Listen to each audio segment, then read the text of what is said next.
ধাৰাসাৰ বৰষুণত গোলাঘাটৰ মৰঙীত কৃত্ৰিম বানত জলমগ্ন ধলাগাঁও, হাবিগাঁও, গৰঙামিৰি পথাৰ আৰু শান্তিপুৰ অঞ্চল।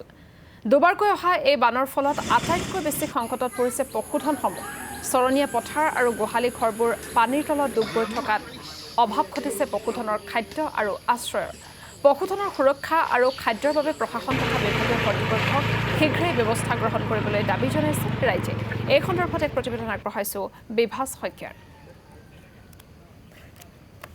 হয়, মই এই মুহূৰ্তত উপস্থিত আছো গোলাঘাট জিলাৰ অন্তৰ্গত মৰঙীৰ হাবিগাঁৱত মই উপস্থিত আছো, যি ধাৰাসাৰ বৰষুণৰ ফলত এতিয়া বিভিন্ন অঞ্চলত এতিয়া কৃত্ৰিম বান হবলৈ ধৰিছে। মই প্ৰথমে পৰিৱেশটো দেখুৱাইছো।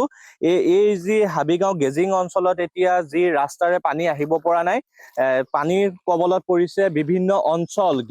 শান্তিপুৰকে ধৰি বিভিন্ন অঞ্চলত এতিয়া পানীৰ কবলত পৰিছে। মই স্থানীয় লোকৰ পৰা মই আপোনাৰ পৰা জানিব বিচাৰিম, কওকচোন পানী এতিয়া ভৰি পৰিছে বিভিন্ন, দুবাৰকৈ পানী হৈছে। যোৱা 19 জুলাই তাৰিখৰ পৰা দুদিনীয়া 3 দিন মান বানপানী থাকিলে, তাৰপিছত আকৌ পুনৰ এতিয়া বানপানী মানে হৈছে। আমাৰ এতিয়া শান্তিপুৰত প্ৰায় ঘৰে ঘৰে সোমাইছে ধলাৰ পানী। এইটো কোন দিশৰ পৰা পানীটো আহিছে আমি অনুমান কৰিব পৰা নাই, কিন্তু যোৱা 19-20 তাৰিখত যিখিনি ক্ষতিগ্ৰস্ত ৰাইজ, সেইখিনিৰ ঘৰতে পুনৰ আকৌ বানপানী সোমাইছে। গতিকে আমাৰ ইয়াত ৰিলিফ কেম্পো কৰা হৈছিলে। ফিচাৰীৰ পৰা ধৰি চাহ খেতিৰ পৰা ধৰি অনেক মানে ইয়াত কৰি আছে। গোটেই চাহ খেতিৰ পৰা ধৰি চাওক আপোনালোকে, চাহ খেতি এইখন গোটেইখন ডুবি আছে। বিশেষকে এতিয়া এই পানীৰ সৃষ্টি হলে পশুধনৰ বহুতো পশুধনৰ সম্পূৰ্ণ অসুবিধা হৈছে। পশুধন এতিয়া আমাৰ ৰাখিবলৈ জেগা নাইকিয়া হৈছে ইয়াত। এতিয়া ৰিলিফ কেম্প এটা আমাৰ হাবিগাঁও এল পি স্কুলতে কৰা হৈছিল, তাত অলপ পশুধন ৰখা হৈছিল।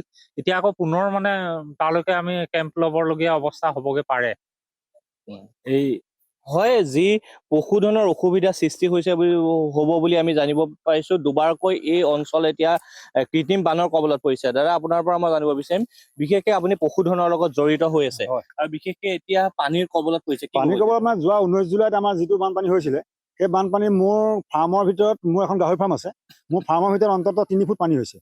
কিন্তু চৰকাৰৰ ফালৰ পৰা আমি সহায় পাইছো, ভেটেনেৰী ফালৰ পৰা, আৰু পঞ্চায়ত বা ZPC ফালৰ পৰা আমাক যথেষ্ট সহায় কৰিছে। কিন্তু ইয়াত চৰকাৰ কৰণীয় আছে, চৰকাৰ কৰণীয় আছে। আমাৰ যিখিনি মানুহ ক্ষতিগ্ৰস্ত হৈছে, সেই ক্ষতিগ্ৰস্ত মানুহখিনিক কিবা এটা সাহায্য দি আৰু পুনৰ কিবা এটা কৰিবৰ কাৰণে যাতে চৰকাৰে সহায় দিয়ে, তাৰ কাৰণে আমি অনুৰোধ জনাইছো। এতিয়া মানে চৰকাৰে যিটো ঘোষণা কৰি আছিল প্ৰথম কিস্তিত 15,000কে টকা, সেই পইচাটো আমাৰ এই সোণদাই সমষ্টিৰ মৰঙী মৌজাৰ হাবিগাঁও, শান্তিপুৰৰ পৰা ধৰি ঢলা কছাৰীৰ পৰা ধৰি তেলীয়াগাঁৱৰ পৰা ধৰি এই পইচাটো কিন্তু সম্পূৰ্ণকে পোৱা নাই, কোনো লোকেও পোৱা নাই। হয়, তেওঁলোকে অভিযোগ উত্থাপন কৰিছে যে যি 15,000কৈ টকাকে কি ৰাজ্য চৰকাৰে যি বানপীড়িত অঞ্চলক প্ৰদান কৰাৰ কথা কৈছিলে, সেইখিনি এই অঞ্চলৰ লোকখিনিয়ে নাই পোৱা বুলি আমাক অভিযোগ উত্থাপন কৰিছে। আৰু এজন লোক আছে, মই আপোনাৰ পৰা জানিব বিচাৰিম, কি ক'ব এই ক্ষেত্ৰত?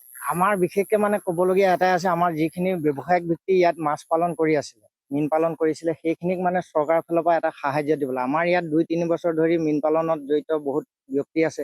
এইখিনিক চৰকাৰৰ ফালৰ পৰা যাতে আমাৰ যিখিনি ফিচাৰী ডুবি সম্পূৰ্ণ মাছ উটি গৈছে, তাৰ যাতে ক্ষতিপূৰণটো দিবৰ কাৰণে মই আপোনালোকৰ মিডিয়াৰ যোগেদি আমাৰ খুমটাই সমষ্টিৰ বিধায়ক মৃণাল শইকীয়া মহোদয়, বিভাস শইকীয়া, আপোনাক এই মুহূৰ্তত ধন্যবাদ জনাইছো।